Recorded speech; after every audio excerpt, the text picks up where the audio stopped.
Aggiornamento di calciomercato Inter. Oggi parliamo del possibile arrivo all'Inter di Tanner Tessman, uno dei migliori giocatori del Venezia, neopromosso dalla Serie B alla Serie A, che secondo quanto è emerso negli ultimi giorni è stato chiesto proprio dall'Inter. Un Inter che ne ha già parlato con il Venezia, c'è già stato un incontro. L'obiettivo sarebbe quello di acquistarlo subito in questa finestra di mercato per poi lasciarlo in prestito probabilmente allo stesso Venezia per il prossimo anno e poi valutare al termine della stagione se portarlo subito all'Inter o eventualmente prestarlo di nuovo, se ne riparlerà. Comunque, si è parlato di un'operazione in cui potrebbe essere coinvolta anche una contropartita tecnica in questo affare. Si è parlato ad esempio di Oristagno, che però al momento secondo me è più in direzione Genoa nell'operazione Josep Martinez, il portiere che è in arrivo all'Inter.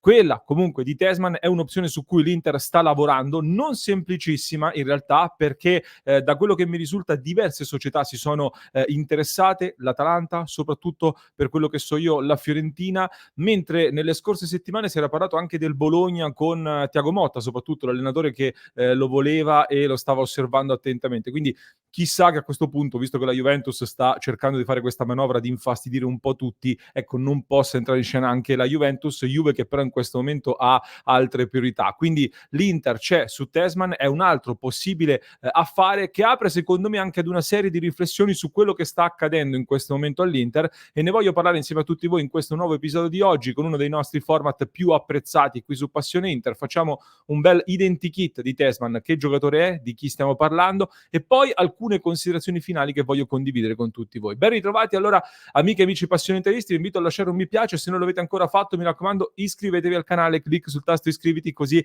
continuate a far crescere il nostro canale e non vi perdete neanche uno dei contenuti che vi portiamo ogni giorno. Io direi che possiamo andare a parlare di Tanner Tessman, come facciamo sempre, con la carta d'identità innanzitutto di questo calciatore, così lo contestualizziamo bene. Classe 2001, nato il 24 settembre del 2001 negli Stati Uniti, in Alabama, è un centrocampista, un mediano del Venezia con cui ha un contratto fino al 30 giugno 2025 in questo momento, nazionalità quindi statunitense come detto, e Transfermarkt ce lo segnala con un valore di 7 milioni di euro, alto 1,88 m, di piede destro. La sua carriera ovviamente parte negli Stati Uniti, ha mosso i primi passi nell'Academy del Dallas, dove è arrivato poi in MLS, nella massima categoria ecco, statunitense, dove ha collezionato più di una ventina di presenze, quindi ha avuto ecco, la sua carriera negli Stati Uniti, quando poi nel 2021 il Venezia, che ha una proprietà americana, lo va a pescare e lo porta in Serie A. In quella Serie A nel Venezia fa un po' fatica, una ventina di presenze nella prima stagione italiana, lasciando poco il segno in realtà, non facendo tantissimo, e il Venezia retrocede, però poi in Serie B si impone, comincia a crescere e soprattutto nell'ultima stagione, quella che si è appena conclusa con la promozione del Venezia, fa la sua miglior stagione, uno dei migliori giocatori in assoluto del Venezia, con tra l'altro 7 gol e 3 assist per un centrocampista, sono dei numeri sicuramente molto molto importanti. Ha anche debuttato con la nazionale, ha 2 presenze con la nazionale statunitense, aveva debuttato nel 2021.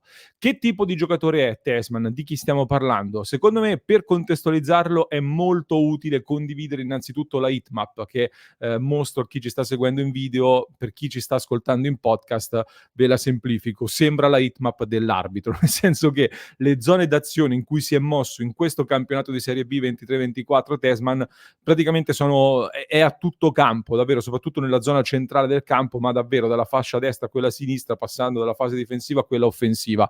Un vero e proprio tuttocampista, ecco, in questo senso. Quindi zone d'azione che ci mostrano un grande dinamismo da parte di questo giocatore, un giocatore che ha avuto un'evoluzione soprattutto nel Venezia, perché arriva come mediano un po' più di rottura, un classico mediano, ecco, come ruolo, ma poi in realtà ad un certo punto sembrava potersi specializzare come mezzala, soprattutto a destra, ma poi ha giocato davvero da tuttocampista, diventando un vero e proprio giocatore completo. Come facciamo sempre in questi casi, ho cercato di contattare delle persone, scout, osservatori, ex allenatori, ex compagni che hanno giocato insieme, che possono darci delle ulteriori informazioni, ecco, su come definire questo calciatore. Ne ho parlato in particolare con uno scout che mi ha dato 3 parole chiave, secondo me molto interessanti per definire il Tesman calciatore e non solo, e mi ha detto: "È un lavoratore innanzitutto", e quindi è proprio l'evoluzione che ha avuto, la chiave di questa evoluzione sta proprio nel grande lavoro che ha fatto per completarsi e per emergere. Seconda parola chiave, moderno, quindi come centrocampista, e lo vediamo anche molto in questo suo essere a tutto campo, con buone qualità difensive, ma anche di palleggio e di finalizzazione. E poi mi è stato detto è un equilibratore, un elemento quindi che a centrocampo con il suo peso si fa sentire, in tutte le fasi. Grazie a questo, è diventato quindi un elemento fondamentale del centrocampo di Vanoli al Venezia, combina una forza fisica importante ad una tecnica altrettanto valida, è preciso nei passaggi, ha un ottimo tiro dalla distanza, andatevi a guardare un po' di azioni anche su YouTube e vedrete che ha un bel tiro, e quindi grazie a questo è sicuramente incisivo anche nelle zone più offensive. Oggi è sicuramente un giocatore più maturo dopo questi 2 anni di Serie B rispetto alla sua prima apparizione in Serie A. Vi voglio dare delle statistiche, prima però secondo me quali sono un po' di punti deboli, perché parlandone così, quindi che unisce tutto, sembra il centrocampista perfetto e in tanti direbbero: "Ma perché è ancora non è stato ancora preso dal Manchester City per 60 milioni di euro?" Ecco, intanto chiaramente l'esperienza, è un giocatore di 21 anni, 22, che non ha ancora giocato in Serie A se non quella prima apparizione con delle difficoltà, quindi va testato poi ai massimi livelli. Questo implica che tanti dei suoi dati, quindi le sue statistiche sono parametrate su un campionato di livello un po' più basso, quindi è da vedere in un contesto più tattico e soprattutto più rapido. Cioè, per quello che ho visto io, Tesman, secondo me è un giocatore favorito, sui ritmi bassi in questo momento. Quando i ritmi sono bassi emerge, fa molto bene, va testato su dei ritmi più alti, come la Serie A e poi eventualmente anche la Champions League. Non è un calciatore velocissimo, questo va detto, e perde qualcosa in conduzione della palla, cioè, palla al piede nell'andare a guadagnare campo deve migliorare ancora tanto secondo me, nell'ottica anche di quello che vediamo nell'Inter di Inzaghi. Ci sono diversi calciatori che invece palla al piede guadagnano campo e lo fanno molto molto bene. Alcune statistiche per andare ulteriormente ad identificarlo. Oggi ha chiuso questa stagione Tesman, come il miglior giocatore in rosa per passaggi completati e nella top 5 della Serie B, quindi è uno in assoluto dei più coinvolti nel ricevere il pallone, nel gestirlo e nel passarlo ai compagni di squadra. È primo nel Venezia anche per shot creating actions, cioè l'aver avviato azioni che hanno portato ad un tiro in porta del Venezia, quindi è da lui che passa tanta della costruzione, non solo in una fase di iniziale dell'azione, ma anche in fase poi offensiva. È secondo nel Venezia per tiri, quinto per tiri in porta e ripetiamo è un centrocampista in teoria, quindi sono numeri importanti. E quindi uno direbbe: "Ma allora è un giocatore molto offensivo". Ecco, il bello è che dall'altro lato anche difensivamente se la cava molto bene. È secondo per palloni intercettati e se mettiamo anche i tackle è quarto, addirittura sopra diversi difensori, quindi è molto, molto utile anche come rottura, come recupero, che è un po' il ruolo da cui aveva iniziato. Secondo le statistiche, il giocatore a livello internazionale che più gli somiglia è Granit Xhaka, ex Arsenal, elemento centrale di questo grande Bayer Leverkusen di Xabi Alonso. Telsman forse ha qualcosina in più in termini di forza fisica pura, detto che Xhaka comunque ha giocato e sta giocando ad alti livelli da diversi anni.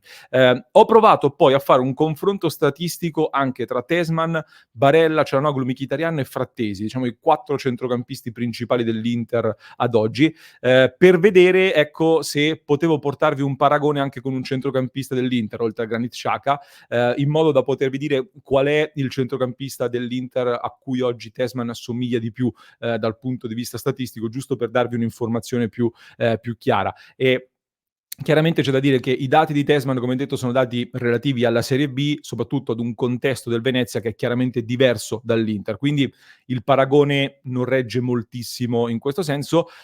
Ci dà però una fotografia interessante. Ho notato una cosa molto particolare, ovvero che in tante statistiche, ne ho analizzate tantissime, e in tante di queste Telsman si piazzava praticamente a metà strada tra Çalhanoğlu e Barella, proprio in termini di possesso, tipologia di passaggi, precisione, interventi interventi difensivi. Ecco, in alcune cose Çalhanoğlu era il migliore, Barella era il terzo e Tessman era il secondo. Molto spesso, oppure viceversa, Barella è il primo, Çalhanoğlu il terzo, Tessman il secondo e così via.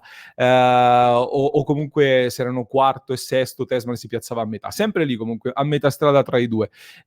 Quindi secondo me, ecco, c'è da dire, che rispetto a Barella è sicuramente meno incursore, un po', più statico, pur giocando a tutto campo, e riceve di più la palla addosso, piuttosto che nello spazio, mentre Frattesi è un maestro nel ricevere palla in campo aperto. Ecco, rispetto a Barella, Tessman è un pochino più palla addosso, mentre rispetto a Çalhanoğlu, tocca meno palloni, anche se è nel vivo del gioco anche Tessman, e conduce di meno il pallone. Quindi queste sono un po' le differenze. Però ecco, la chiave interessante secondo me è proprio questo fatto, che si piazza a metà tra loro due con un fisico molto diverso, 1,88 m, e mi dà questo lo spunto per lanciare un altro semino che più volte ho lasciato durante queste settimane, cioè vista anche l'evoluzione da tuttocampista che ha avuto Barella, soprattutto quest'anno, ve ne ho parlato in un contenuto che trovate sul nostro canale, ecco, considerando che Tessman secondo me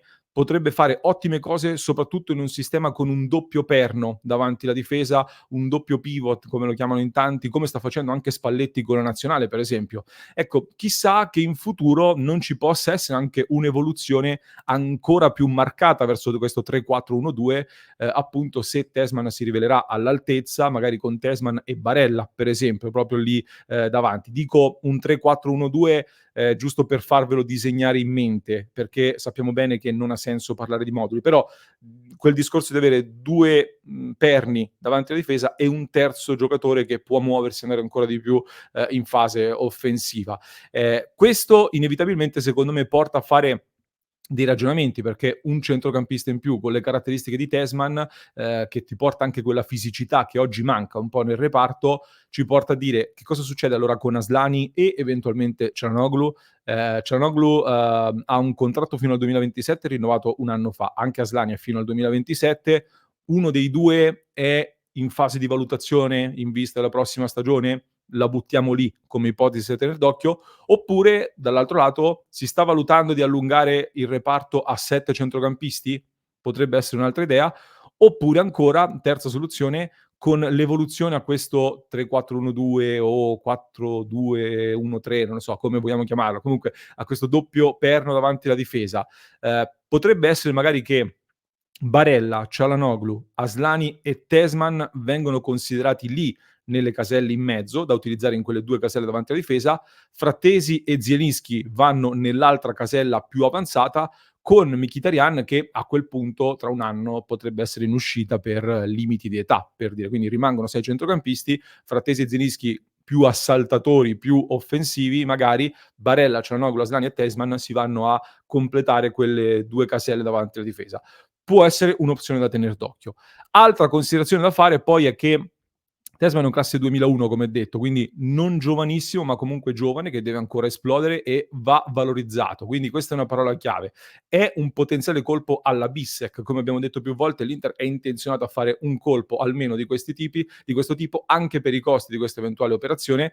E nel frattempo l'Inter sta lavorando molto sui giovani, comunque, come vediamo in questi giorni. Su Topalovic ne abbiamo già parlato, Alex Perez, Leoni, lo stesso dalla Serie B. Ecco, Marotta, guarda caso, in questi giorni ha parlato di obiettivo valorizzazione dei giovani e si è detto molto della linea di Octree, di voler valorizzare i giocatori, quindi. E allora, in questo senso, potrebbe essere anche questa operazione un'indicazione ulteriore di che direzione sta prendendo il progetto Inter, che a livello di prima squadra parte, secondo me, in vantaggio rispetto a tante altre rivali, e quindi un po' questo, un po' il cambio di rotta con la nuova proprietà e il nuovo progetto sportivo, potrebbe cercare in questo momento di concretizzare delle basi per il prossimo futuro. Magari anche nell'ottica di cominciare a portar dentro dei talenti in vista di una costruzione dell'Under 23 che sarebbe molto, molto utile poi quanto prima, secondo me, per l'Inter.